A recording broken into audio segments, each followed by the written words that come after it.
Hello बच्चों, good morning.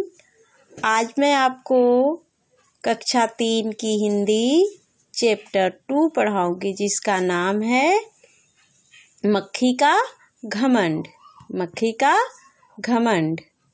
तो बच्चों, हम पहले कहानी को संक्षिप्त में जानते हैं कि घमंड जिसने घमंड किया उसका पतन अवश्य हुआ है। ध्येय की सफलता के लिए पूर्ण एकाग्रता और समर्पण आवश्यक होता है। अपने गुणों के घमंड के कारण व्यक्ति दूसरों के अवगुणों को देखकर व्यक्ति का घमंड और अधिक मजबूत हो जाता है। घमंड और पेट जब ये दोनों बढ़ते हैं तब इंसान चाहकर भी किसी को गले नहीं लगा सकता। यही सारी चीज़ें हैं मक्खी के अंदर। छोटी सी मक्खी है, लेकिन उसके अंदर घमंड कूट कूट के भरा हुआ है। ठीक है, तो हमें अपने घमंड के आगे किसी को ऐसा नहीं समझना चाहिए कि नहीं, मुझे ही ये चीज़ आ रहा है करने, मैं ही इस कार्य को कर सकती हूँ या कर सकता हूँ, दूसरा नहीं कर सकता है। किसी को भी हमें, किसी भी वस्तु को, किसी भी मनुष्य को हमें छोटा या कमज़ोर नहीं समझना चाहिए। तो आइए हम कहानी को पढ़ लेते हैं। शेर जंगल का राजा था। शेर कहाँ का राजा था? जंगल का राजा था। उसकी आयु बहुत अधिक हो गई थी। बहुत अधिक हो गई थी। वह कमजोरी के कारण अब शिकार भी नहीं कर पाता था। आज शेर ने बड़ी मुश्किल से एक हिरन का शिकार किया। उसे खाने के बाद उसने नदी के किनारे जाकर पानी पिया और आराम करने के लिए एक पेड़ के नीचे लेट गया। उस पेड़ के नीचे बहुत सी मक्खियाँ थीं।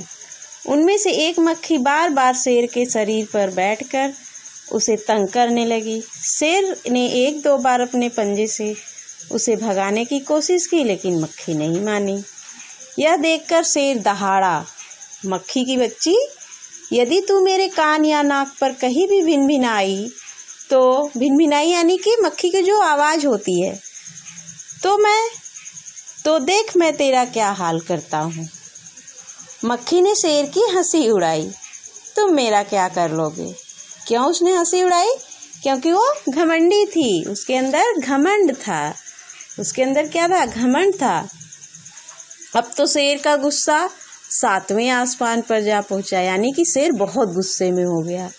उसने मक्खी पर पंजा चलाया, लेकिन मक्खी दूसरी ओर उड़ गई। इसी तरह मक्खी बार बार उसे तंग करती रही। कुछ ही देर में शेर बुरी तरह परेशान हो गया।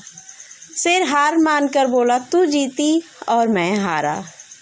यह सुनकर मक्खी हवा में उड़ने लगी, यानी कि उसे अपने ऊपर घमंड हो गया। क्यों? इतना बड़ा शेर जब मेरे सामने झुक सकता है तो किसी और की क्या औकात हो सकती है। उसे लगा कि जब शेर ने ही उसे हार मान ली है तो शेष जानवरों की क्या औकात। थोड़ा आगे बढ़ने पर मक्खी को लोमड़ी दिखाई दी। उसने लोमड़ी से कहा, आज से तुम्हें मुझे सलाम करना पड़ेगा। तो लोमड़ी ने कहा, किस लिए? लोमड़ी ने पूछा। क्योंकि जंगल के राजा शेर ने मुझसे हार मान ली है, मक्खी अभिमान में बोली। लोमड़ी को प्यास लगी थी। उसने सोचा, इस मक्खी के मुंह कौन लगे। उसने अपना सिर झुकाया, मक्खी को सलाम किया और तेजी से नदी की ओर चल दी। आगे एक हाथी जा रहा था। मक्खी ने उससे भी सलाम करने को कहा। हाथी ने सोचा, इस मूर्ख से बहस करके क्या फायदा। उसने अपनी सूंड उठाई और आगे चल दिया। इसी प्रकार अन्य जानवरों ने भी मक्खी को सलाम किया। जब लोमड़ी पानी पीकर वापस आई तो पूरे जंगल में मक्खी की बात चल रही थी। उसने मक्खी के घमंड को चूर करने का निश्चय किया। तभी मक्खी उसके पास आई और बताया कि जंगल के सभी जानवरों ने उससे हार मान ली है। लोमड़ी ने कहा कि अभी काली मकड़ी कह रही थी कि उसने तुमसे हार नहीं मानी। मक्खी को काली मकड़ी पर बहुत क्रोध आया। उसने काली मकड़ी के घर का पता पूछा। लोमड़ी उसे 2 पेड़ों के बीच बने मकड़ी के जाले के पास ले गई और उसकी ओर इशारा किया। मक्खी ने गुस्से में आकर मकड़ी के जाले में टक्कर मार दी। तो बेटा आप जानते हैं कि जाले में जब भी कोई कीड़ा जाता है तो क्या होता है, फंस जाता है। लेकिन उस मक्खी के पास अपने घमंड की वजह से सोचने समझने की क्षमता क्या हो गई थी, वो खत्म हो गई थी। टक्कर मारते ही वह जाले में फंस गई। अब वह जितना बार निकलने की कोशिश करती उतना ही अंदर फंसती जाती। कुछ ही देर में वह थककर बेहोश हो गई।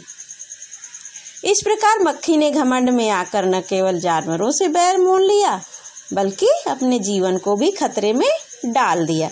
तो बच्चों हमें इस कहानी से क्या सीख मिली कि हमें कभी भी किसी को छोटा या कमज़ोर नहीं समझना चाहिए। किसी को हमें छोटा या कमज़ोर नहीं समझना चाहिए। बच्चों अब आइए हम इसका शब्दार्थ देख लेते हैं। बच्चों मैंने आपको पाठ 1 का शब्दार्थ लिख करके बताया है।